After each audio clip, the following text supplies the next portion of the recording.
Hello and welcome to another exciting episode of the Tokusatsu Check-In. This is episode 2. Today we're going to be talking about Kamen Rider X-Aid, Kamen Rider Build, and Kamen Rider Zi-O. I haven't finished any Sentai series since the last episode, though I'm still working on Lupat. I've finally focused back on that. I'm also going to talk about the Heisei Generation movies today, so expect spoilers for all those. And I haven't continued G'd, though I will go back to that. I also want to touch a little bit on Hugtto Precure, but I haven't seen the last movie for that yet, so I'll come back to that at some point in the future. But I didn't want to cover too much in one episode. Last time I think I covered like 7 shows and didn't really give a lot of time to each of them because of that. So this time we're going to focus in on these. I have had a cold, so I apologize if my voice sounds a little off. But let's get started with Kamen Rider X-Aid. X-Aid is a bunch of fun. I love the gashats, first off. I love the whole video game theme. I know in the last video I talked a little bit about how the story wasn't really grabbing me at the start and that there were things about it that I wanted to be better. I definitely think that it stepped up, especially after the first 12 or so episodes. I think the end of episode 12, it's either episode 12 or 14 that is the Christmas episode, and the end of that episode is where the series takes a hard turn. It's also where Do Re Mi Fa Beat gets introduced, which Do Re Mi Fa Beat is great. Do do do do do do do do do. So good. Gashats are really cool. I like X8 a lot just from the design. I didn't really talk about that much in the last episode either, and I know these are a bit rambly, but I really like the gashats. I like the X8 belt design a lot. I didn't think I was going to like the bright, like neon yellow-green with the pink offset very much, but I actually really like the way it looks. I also think it's really cool that it kind of glows in the dark a little bit, so that's a nice little touch to have on the shelf, you know? Story-wise, X8 was a ton of fun. It did take that first 12 episodes or so to really get going. I thought the first run where, you know, it was about Taiga and it was about Hiro and it was about Emu getting their power-ups and getting better and Kirya getting his power-up, you know, and getting introduced to Dan Kuroto and everything there. But over the course of those episodes, once you get past the power-up phase from the start of it, which is like the toy phase, right? That's the merch one. That's where they got to show off all the power-ups. Once you got past that and into like actual big character moments, that moment at the end of the Christmas episode with Kirya and Dan Kuroto is actually really intense. And spoilers are going to be for all of this. So, you know, skip past to the next show. I'll put timestamps in the description. X8 is really good if you're going to skip past. Definitely worth the watch. But that moment when Dan Kuroto kills Kirya with the dangerous zombie gashat is really potent. The rain's falling, and you had half the episode was a fun Christmas with Poppy, and like everything was fun there. And then Kirya dying in the rain, holding his driver up to Emu and telling him that he has to hold on, that he has to keep fighting, that he needs to trust himself, he needs to believe in himself. That was really powerful. I liked that a lot. It was a hard turn that I didn't expect the series to take, but it absolutely was worth it. I really liked Kirya as a character up until that point, and so when that happens, everything changes. The stakes are so much higher now, anybody could die. And from there, the changes that come with Taiga and Nico and all that relationship there, the changes that come with Hiro and his relationship with Saki, Emu and Peridot and Poppy, and how all of that ties together. They're all really, really solid. And sure, there are characters like Graphite that could have used more time. Graphite really only got character development in the episode where he died. I can't even remember Kronos' name. Masamune, Dan Masamune. He was okay as a villain. I didn't hate him, but I don't think he was anywhere near as intimidating of a villain as even Dan Kuroto was early on. And Dan Kuroto, by the way, if you've seen me on Twitter at RaptorianXD talking about Kamen Rider characters, Shin Dan Kuroto is one of the best. Dan Kuroto Shin Dan Kuroto. Dan Kuroto Shin is one of the best characters I've ever seen. I love him so much. His whole thing of like, I'm the game master, you all will play by my rules because I'm the game master. I'm making these gashats. I'm making your power-ups. I'm the genius, not you. I am, and you're going to follow my rules. I love his character so much. And it's one of the few times where I think a villain is forgiven where I bought it. There's a lot of times where villains, it's like, yeah, we'll forget what you did before because you're on our side now. And there's another character coming up later that I also bought entirely. But Shin Denkuroto Shin, there's just this moment where it's like, I'm not on your side because I care about you or because I'm sorry for what I did or anything like that. I'm on your side because they won't listen to me and you guys will. And it's just this moment of like, he doesn't feel bad at all for any of the things that he's done. But he's mad at Masamune, so he's going to help you. And he winds up being super important. The gags and everything are fun, but Denkuroto Shin winds up being super important. I do not believe they could have won without him. And so it's one of those situations where it's like, I don't forgive you, but we have to have your help. And at the end, he doesn't look for forgiveness either. He's not like, hey, yeah, we're friends now, right? It's like, okay, we still have you under lock and key. We're still watching you. We're still keeping an eye on you. We're not letting you get away. And I think that's really good. I like that a lot as compared to, say, like an Orochimaru moment of like, well, you're helping us, so we'll just look past everything. In fact, the moment where Kirya gets his revenge is a really powerful moment where, hey, I'm getting my revenge for what you did to me, but I'm also doing it in a way that's going to hurt me and it's going to hurt you, but it's going to help everybody else, so let's do it. That is a really touching moment. There's also the moment with him and Poppy. The moment with him and Poppy is really good. They did such a good job of selling me on that relationship with Denkuroto Shin and Poppy. Poppy as a character was really fun. She wound up being really strong too. I wish she had got to fight a little bit more as Kamen Rider Poppy, but I liked what we got from Poppy People Poppo. That's it, People Poppo. I liked what we got from Poppy People Poppo a lot, and I just wish I could have got to see a little bit more of her fighting. Nico was also a really interesting character. I really liked her relationship with Taiga. I think that was really well done. I liked, too, that it did never really come back to her relationship with Imu. That never really got resolved. It got solved, but it never got resolved.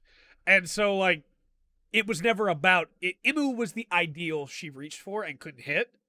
It wasn't about him as a person. And so there's not really that moment at the end where it's like, well, I guess we're friends now. It's just like, yeah, you're there, and I appreciate you, and we need you. I liked her relationship with Taiga a lot. Taiga's just such a fun character. If you had asked me at the start who was going to be my favorite, I would not have been able to tell you it was Denkuroto Shin. But of the main four, who was going to be my favorite, I would not have expected it to be Taiga. I really like what they did with Taiga. His character arc is so powerful. And the moment, I know I'm going on about X8 for a while, and we got more shows to cover, but the moment where Taiga is talking about Hiro and the stuff with Graphite and telling the other characters that I want him to keep blaming me because as long as he's blaming me, he won't realize it's his fault. And he won't feel bad. He won't feel guilty about that.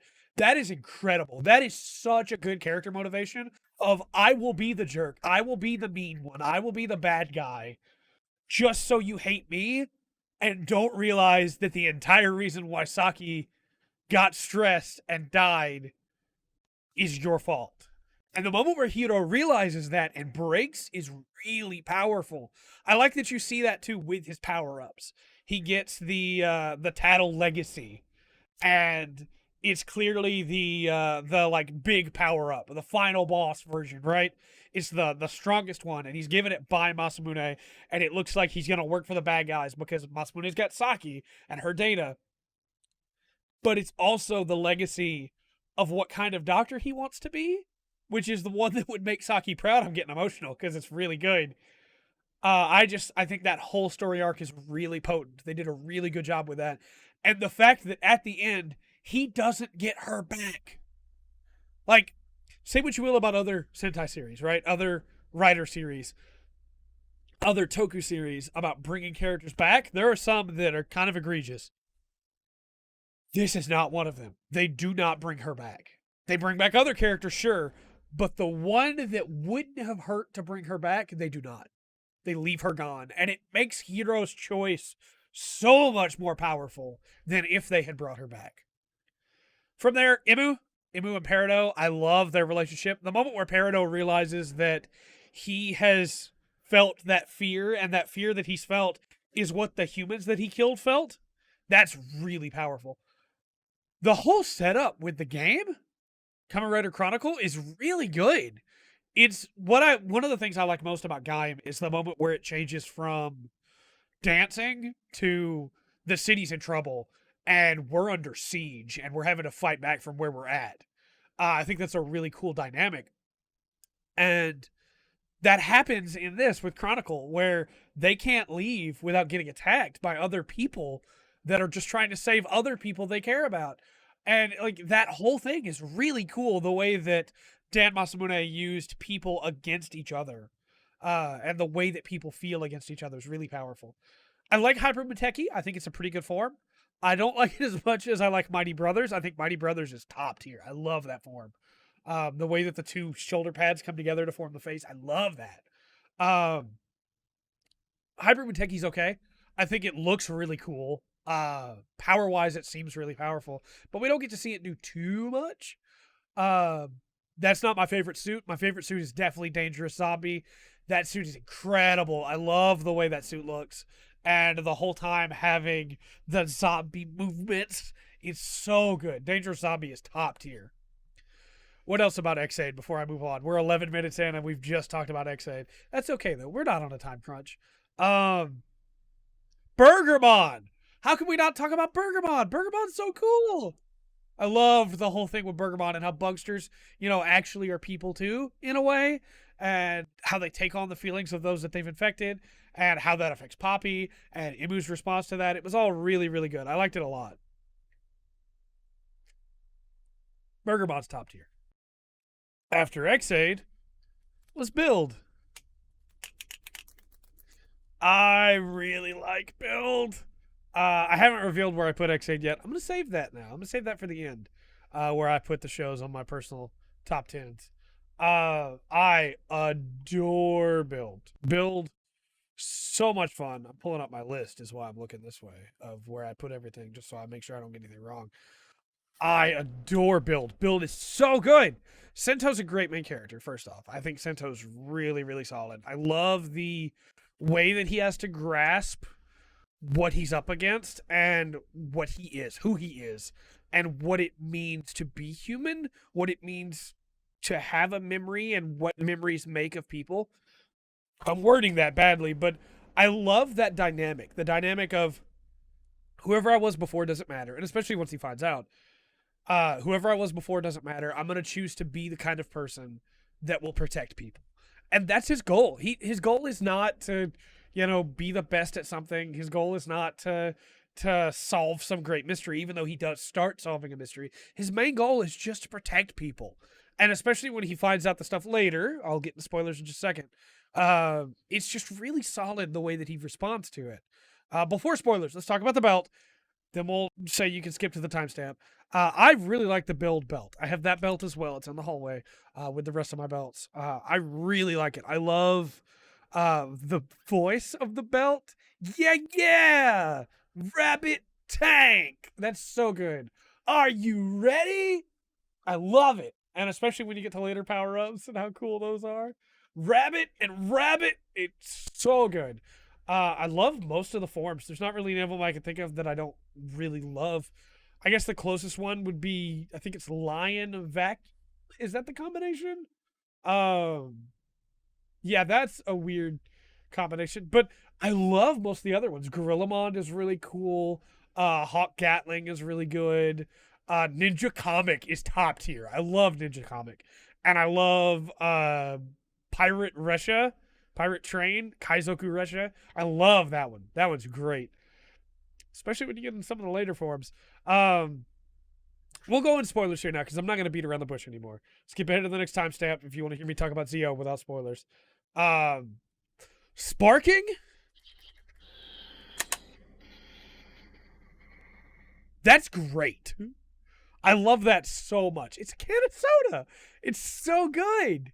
I love the way Sparking looks. I think Sparking looks incredible. I don't have a hazard trigger yet, but I'm gonna get one.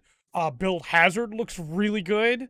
And I'm not huge on Genius. I don't really like the way Genius looks, but I love full. I love Rabbit and Rabbit and Tank and Tank. I think those look incredible.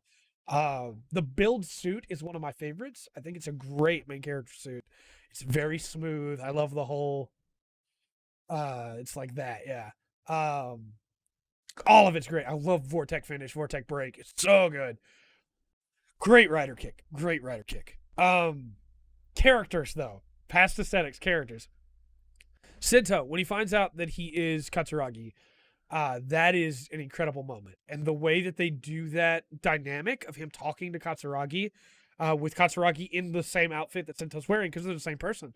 But it's the other actor, you know? It's really, really good the way they play off of each other. And the question is asked, who am I? Am I the person that I remember being, or am I the person that I choose to be? And the choice he has to make there. It's my fault all this happened, so let me fix it. I love that so much. Sento's a great main character. Other characters are also really good. Like, I'm going to tell you right now, I really love Build. Build's pretty high up there on my list.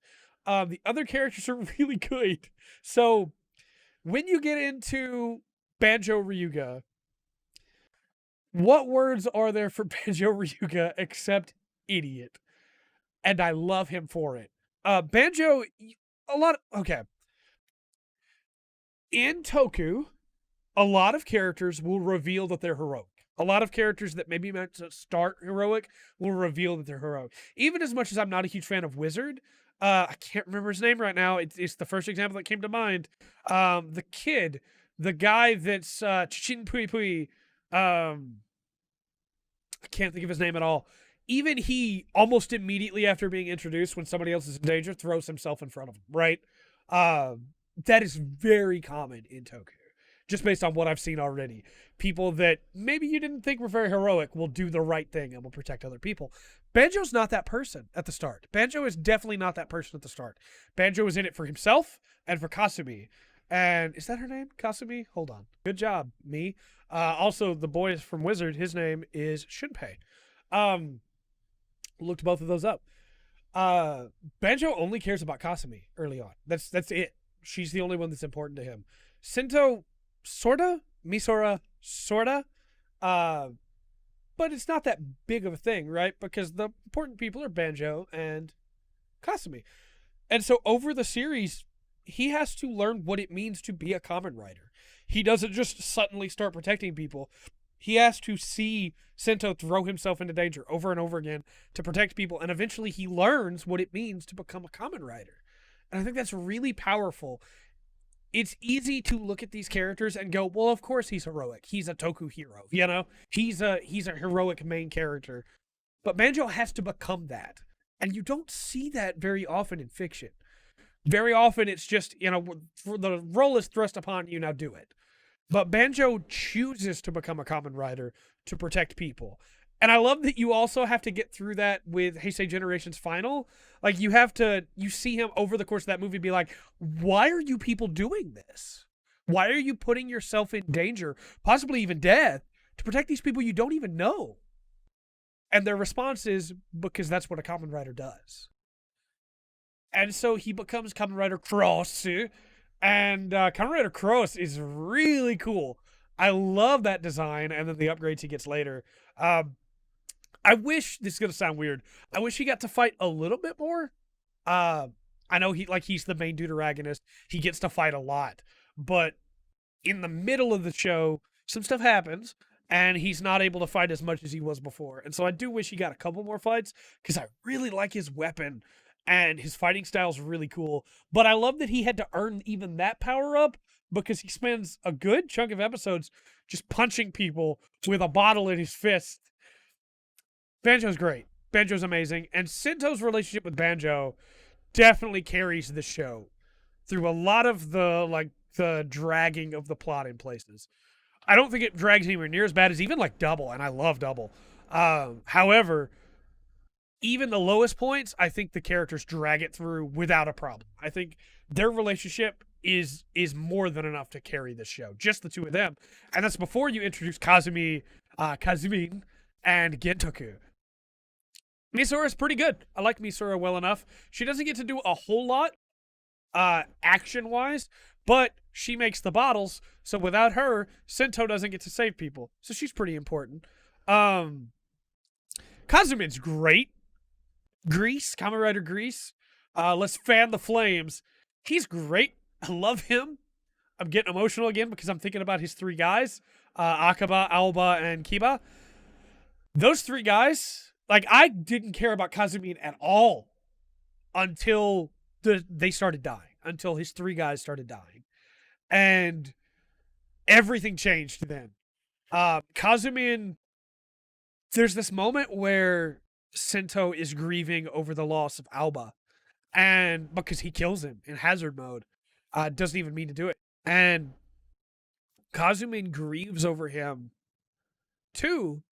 And then tells Sento, like, I'm not, like, I understand. This is a war.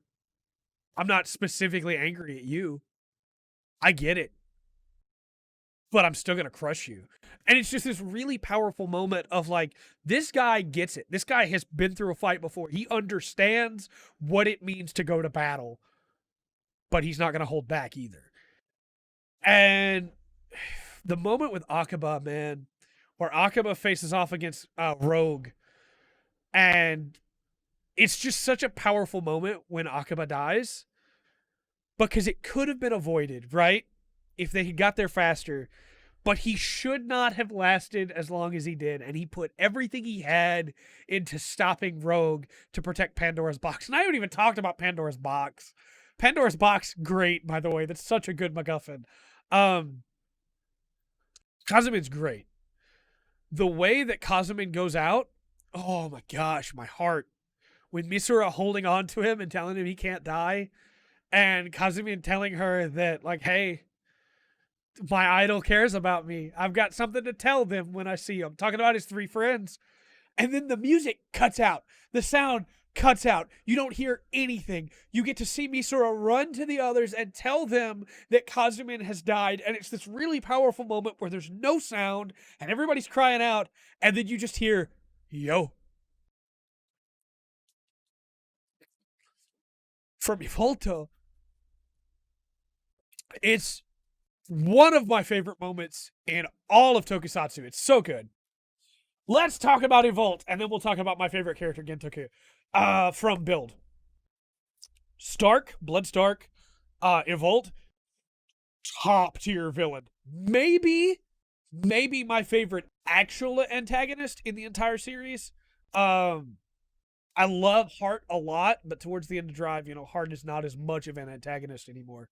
Although Banno Tenjuro, great villain as well. I still love Banno Tenjuro. And like Dan Kuroto Shin kind of becomes a hero towards the end. Stark is great. I love Stark so much. The way that, like, he's not trying to kill Sento and Banjo because he needs Banjo.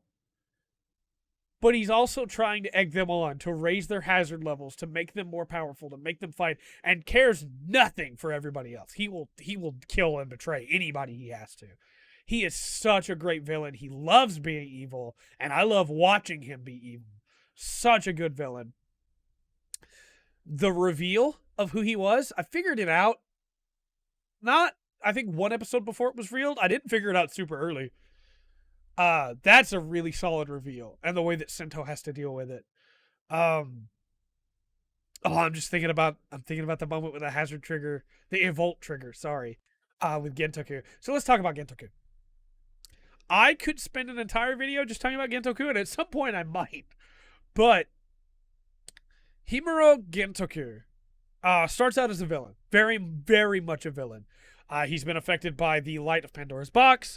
His aggressiveness and his desire to conquer and kill has been raised through the roof. He is 100% in the camp of, we need a war. I'm going to make all of these monsters. I'm going to do everything I have to do to make sure that we get the war. Because Pandora's box, the light of Mars, has told him to do so. He is completely taken over by that, and he cannot fight against it. And so for a good chunk of the show, he's a great villain. Night Rogue is a great villain. Uh, Showing up, hurting people, taunting people, playing both sides, playing against his dad and betraying his dad multiple times. Really, really solid character, villain-wise. Then he gets a scratch driver. And the scratch driver turns him into Kamen Rider Rogue.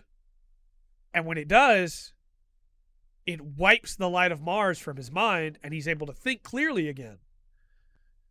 And so all of a sudden, then, things are very different than they were before. He remembers the man he used to be. Kind of like Sento with Katsuragi Takumi. It's what I have been versus what I want to be. And so he has two of those. He has the who I was before the light, who I was with the light, and now who I want to be. And he chooses to be the hero again. And he chooses to fight back. His hands are tied at the start, of course. Things don't go very well. There's a button they can press that will literally kill him. But he chooses to be the hero. And it culminates in his dad dying in his arms. And then Gentoku fully commits 100% to helping the heroes. And he's kind of played for laughs in a lot of ways. He's got a bad sense of style. And he wears weird shirts. He likes to play around and have a good time. We get to see who he was before the light took over. And he's never really forgiven, even though it wasn't his fault, even though he was completely under the light's control before. He's never really forgiven. But there gets to be this point where he and Sento are almost friends again, in the way that he was friends with Katsuragi Takumi. And then they go up against Evolt. And they've all been beaten pretty badly already. They can't go on. If they lose again, they'll die. And Gentoku transforms. I'm getting emotional because it's my second, maybe third, probably second favorite moment in all of Tokusatsu. Gentoku transforms to Kamen Rider Rogue. And his goal is the Evolt trigger. Because if he can take out the Evolt trigger, then Sento can take out Evolt. If he can take out the Evolt trigger, then Evolt will power down again, and Sento will be able to win. He believes that 100%. So he focuses his assault on the Evolt trigger. And he says, he's always said, be a sacrifice for the greater good. Become a sacrifice for the greater good when he attacks somebody, when he fights somebody, after he's become Kamen Rider Rogue. I'm getting emotional here. He declares that he himself will be a sacrifice for the greater good. And he attacks, and he fights, aiming at the Evolt trigger, and his helmet gets broken, and so there's a big broken spot in his helmet, and it looks super cool, and he's fighting off, and Evolt's taunting him the whole time, like, do you actually think you can stop me? You should know by now, you're not able to fight alongside me, you're not equal to my strength, I'll crush you, and he just keeps fighting, and you get this moment where it seems like he might not be enough, it seems like he might not be able to keep going, and the people begin to cheer for the Kamen Riders, and he remembers his dad's wish to become the kind of person that could lead the country, and he pushes it again, and he hits it, and he gets pushed back, and he stands back up again as if to fight, but it's no good. It's too much. The damage he's taking is too much, and he's disappearing, and he holds out his hand and says, I feel like I've gotten closer to you, Oyaji, Dad. And the shadow on the wall behind him is that of Kamen Rider Rogue reaching out his hand. And then he dies. He tells Sento he'll leave everything to him, and he dies. Not knowing if he succeeded or not knowing if he broke the Evolt trigger or not knowing if he made the difference or not. But he did. And the Evolt trigger is broken. And Sento is able to win because of Gentoku's sacrifice for the greater good. And I love that moment so much. I love Gentoku. He immediately became my favorite character in Build at that moment. That was incredible.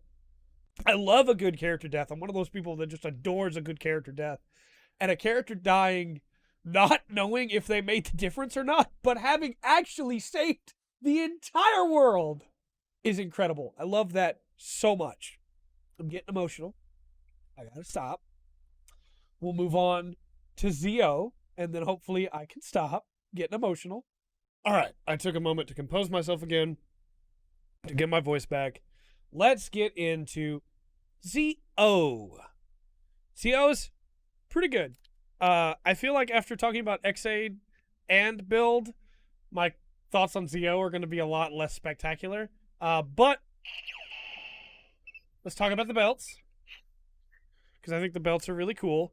I love the ride watches. I love the design of the ride watch, the way that it slides around, the clicks that it makes, the fact that when you slide it over, it shows the year that series came out, and then you slide it back over and you get the eyes, and the eyes light up. I love that design a lot. I think Waz's are pretty cool too. The Waz driver, the Beyond driver, is not quite as cool as the Zika driver, but pretty nice still. I like it. Zi-O is an anniversary series. Zi-O, I think, in a lot of ways, how do I word this without sounding too critical? I think the plot of Zi-O is not great, but it is a time travel plot, which is very hard to do well. I think Dino did a really good job with the time travel plot. Zi-O, I don't think did quite as well. That said, there are things about Zi-O I absolutely adore. The episodes about previous series that go back and spend time with some of the minor characters and some of the main characters from those series, I think are really good. Follow-up episodes on those characters to be able to finish their arcs. There are arcs that are finished for me now for shows that I haven't seen. So, like, when I go back and watch Hibiki, I will know what happened with those characters later on. You know, I'll have a conclusion to that arc. When I go back and watch Ryuki or Blade, I'll have that stuff in my head already. And so when I finish it, it will all cycle back together. I think that's really cool. I think they did a really good job with stuff like that. Getting to see Osugi again and things like that was really cool, you know? Even if, like, everybody couldn't come back, and I get that. The missteps, I think, are in the main plot, and we'll get into those in just a second when we get to spoilers. But let's talk about suits. I really like the main Zi-O suit. I think Zi-O's suit is really cool. I like that color. I love the writing out Zi-O, and then the rider kick that has the kick written out there. I love the belt sounds. Zi-O. Time machine. Armor time. I think all of that is great. That is really cool. Geitz's suit, I'm not super sold on. I don't love the way it looks, but it's not bad, you know? I don't want to go too much without spoilers, so let's stop there and I'll talk about the other suits when I talk about these characters. Skip ahead if you want to hear me talk a little bit about Hugtto without spoilers. But, yeah, so where I think Zi-O struggles is in its own plot. And most of that is because I don't think the villains are that great. The Time Jackers are a cool idea, right? But Uru and her name just completely left my mind. They're not really villainous. They're doing bad things, but like they're doing it for a good reason in their minds. Like Sogo is kind of the villain in some ways, but he's also the hero, and I think he's actually a pretty decent main character. I like him a lot. I don't love Gates. I guess I should spend more time on the individual characters. Gates, I think, is kind of a nothing for most of the show, which is, I think, a big missed opportunity. I think he's one of my big issues with it. Gates should be more, in my opinion. His goal is to stop Sogo from becoming Grand Zi-O, Oma Zi-O. The Overlord, the Emperor, the King of Time. His goal is to stop him from doing that. And so what he does is just kind of follow him around for a long time. Which, sure, that does the job, yeah. But it feels to me like he got convinced really quickly and then is just kind of like, well, yeah, let's go. Let's do all the hero stuff. And I feel like that's kind of a missed opportunity. I feel like there were moments where he could have been maybe not less trusting, but moments where something happens and like Sogo will make a comment about how, he feels like more of an overlord because he's got this. Like, just a dumb example, but he says, like, pasta makes me feel even stronger. And Gates, like, knocks the pasta out of his hand and is like, you don't need to be stronger. That's what I'm here for.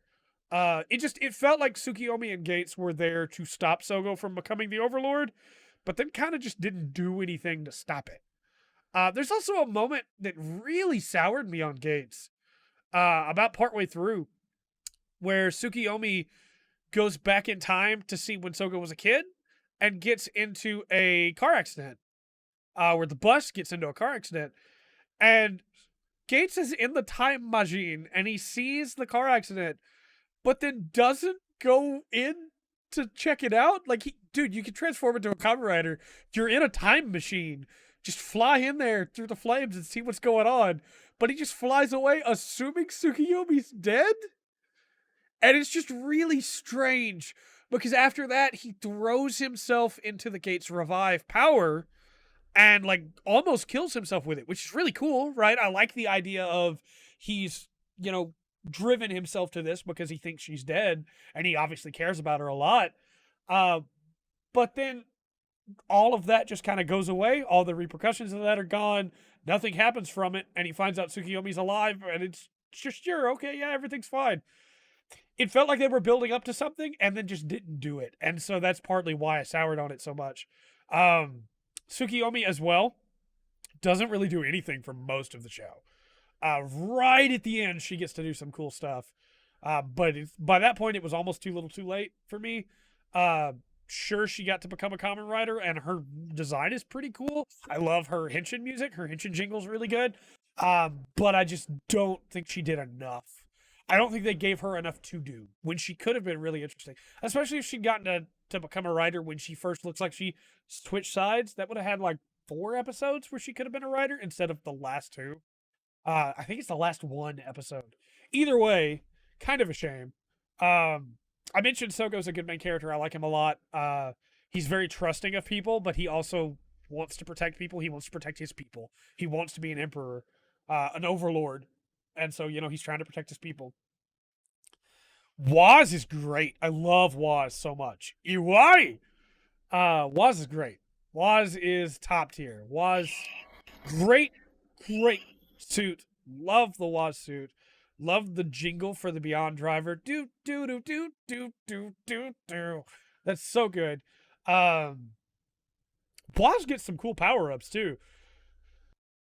I will say, I mentioned that the Zi-O plot is where the main plot is where it kind of loses me. The alternate Kamen Riders, like the timeline Kamen Riders, the future riders, are really cool. I think Kikai is really cool. He's basically Kikaider, right? But he's still really cool. I think Ninja Shinobi is really cool, and Quiz is great. I unironically love Kamen Rider Quiz. I think that is a really clever design. It's really just the main plot going back into the Time Jackers and everything there that kind of breaks for me. There's some really cool ideas, but it never really grabbed me. I never felt like I was really enthused with where the main plot was going. It was almost always just, yeah, this is okay, but can we get back to the other writers though? Because the other writer stuff is really cool. Like, I want to see where's other double and other ditto, and of course we get those in the movies. I'll get into the movies in a second. But like, let me get back to that. Let me get back to other Kiva, and let me get to other Thighs. And there were some missteps there too, I think. The other Drive was okay. I wanted some more from that. That said, towards the end when Machine Chaser shows up, I lost my mind. And I loved that so much. And the moment, I'm not going to cry, the moment when Chaser chooses to protect Tsukiyomi anyway, because he's still got the heart of a Kamen Rider, and he's dying, and Gates is holding him and says, I've met your friend Go. He's still trying to find a way to bring you back. And just like, oh, right to the heart, right to the heart. Very, very good. Very, very good. Love that. I love everything to do with the previous writers. Let's talk about the movies, because I don't want to drag on Zi-O too much, because Zi-O did bring me some amazing stuff, as well as some great music, by the way. The music of Zi-O is top tier. Um, Heisei Generations Forever, which is a great movie, first off. Absolutely an incredible movie. It's a good send-off to Heisei, right? First off, it's a great send-off. It also has a moment that legitimately made me cry, which is the moment where everybody is calling for the Kamen Riders to come help them, and the one guy turns back into a kid to call for Kuga because his heart is still the heart of that little boy that believes that Kuga will come save him. And then the way he as an adult is like marking out, he's like, that's Kuga! Kuga's right there! As Kuga shows up to protect him, really, really good. That got me. It still gets me now thinking about it. The big fight at the end is really good. And the fact that in the middle of that big every rider kick, it cuts to no fear, no pain. I haven't even seen Kuga, and I immediately recognized what that was, and I immediately loved it. I cannot wait to go back and watch Kuga. I'm very excited to. This movie was incredible. The stuff with Go in Final is very small. There's not a lot of it, but still really good. I was kind of hoping this final Heisei movie would wrap up that and let Go find Chase again, but maybe that's the point, is that things aren't that easy. Just like Hiro with Saki, right? Things aren't that easy always. Yeah, I think Zi-O is a plus by the end of it. I think when you tie everything in together, Zi-O as a whole is good. I don't think it's great, but I think it's very good. With that said, let me give you my rankings, and then we'll talk a little about Hugtto, and then we'll call it. So, having come to 10 years of Kamen Rider, 10 series of Kamen Rider done, I will give you the Kamen Rider list, and then I will give you the full list. First place, Double, could be Drive if you ask me tomorrow. Those two just switch back and forth. Easily could be Drive tomorrow. Double, then Drive. Then Den-O at 3. I love Den-O. Build at 4. Build took number 4. That's how much I love Build. O's at 5. O's is number 5 for sure. I love O's. X8 at 6. Forze at 7. Gaim at 8. Zi-O at 9. And Wizard at 10. Obviously, that could still shift. Gaim could fall below Zi-O, but I kind of don't see it doing that. Zi-O, I think, was absolutely worth watching, but I don't think it was as strong as the other shows. Obviously, I think X8 is very strong, and I think Build is incredibly strong. Build is great. So let's talk about Hugtto for a second, and then we'll talk about my full ranking of Toku. I still haven't seen the final Hugtto movie, so I won't go fully into it here, but I just want to touch on it.